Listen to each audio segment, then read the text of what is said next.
This is Maria from Stotless and Thinks. Today is June the 20th, 2012, and I'm going to give you a little tour of Berne, Indiana, as I went through there for my Father's Day weekend with my kids.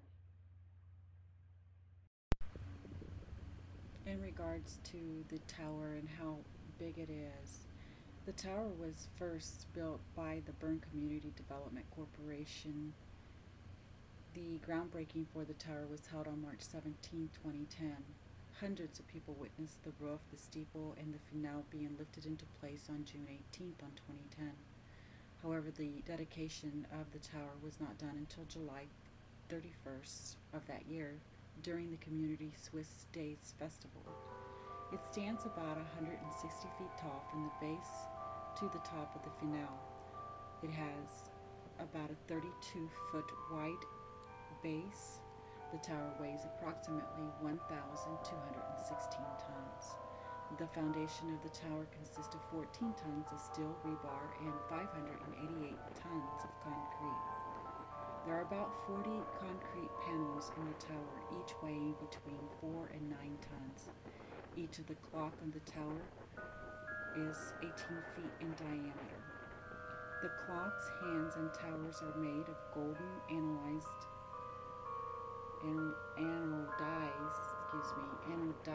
aluminum and are 15 feet long. Over 300 people worked on the design, fabrication, and the erection of the tower. The glockenspiel contains 12 figures, each approximately 5.5 feet tall. The tower, and finally, the tower's carillon is capable of playing over 1,000 songs. The construction of the tower, including the prefabrication, took about 7 months to complete.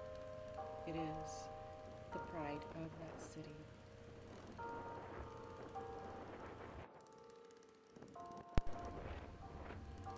So they came to the wilderness of Adams County, Indiana, bringing with them all their earthly possessions, meager as they were, but they brought with them a far greater treasure: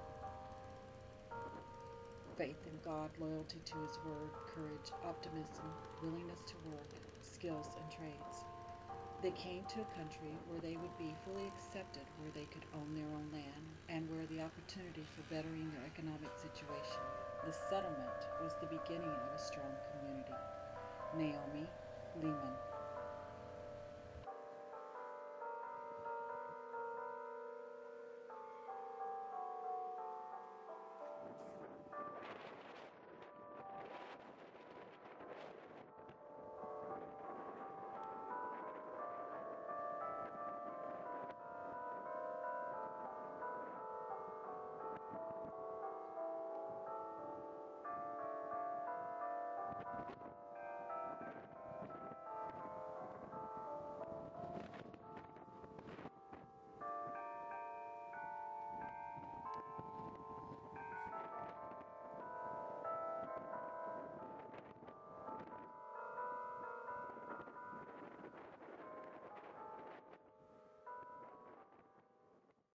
Monument.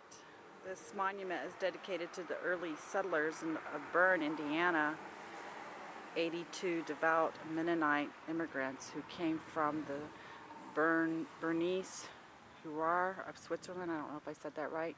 The first generation cleared the land and drained the swamps, building the future for all of those who reside here today.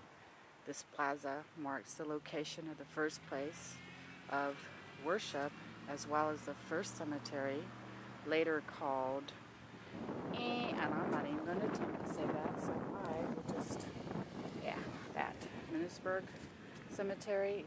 We give thanks to those early settlers who left this community of its legacy, enduring the Swiss values, including faith, courage, commitment, integrity, hope, vision, hard work, and heritage.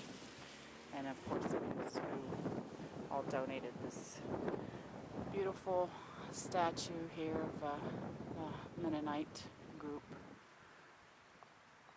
But I know that there's also like a lot of the Amish community as well as the Mennonites in this area. So looks like 1852. So over there they found some of the Mennonite.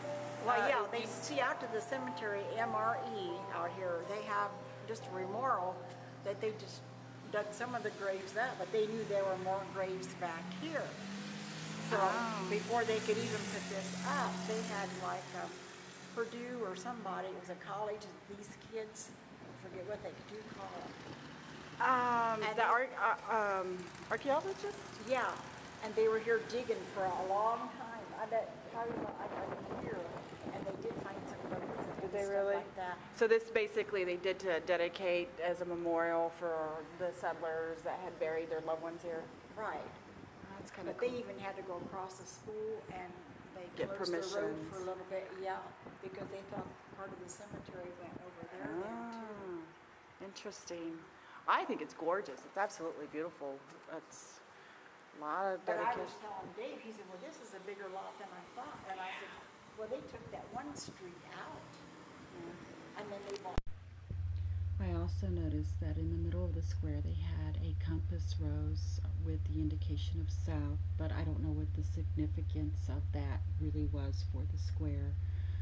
So maybe it was just directional of south, or I don't know what the symbolism was, but it was, kind of neat. So I taped it, and here's a look at it.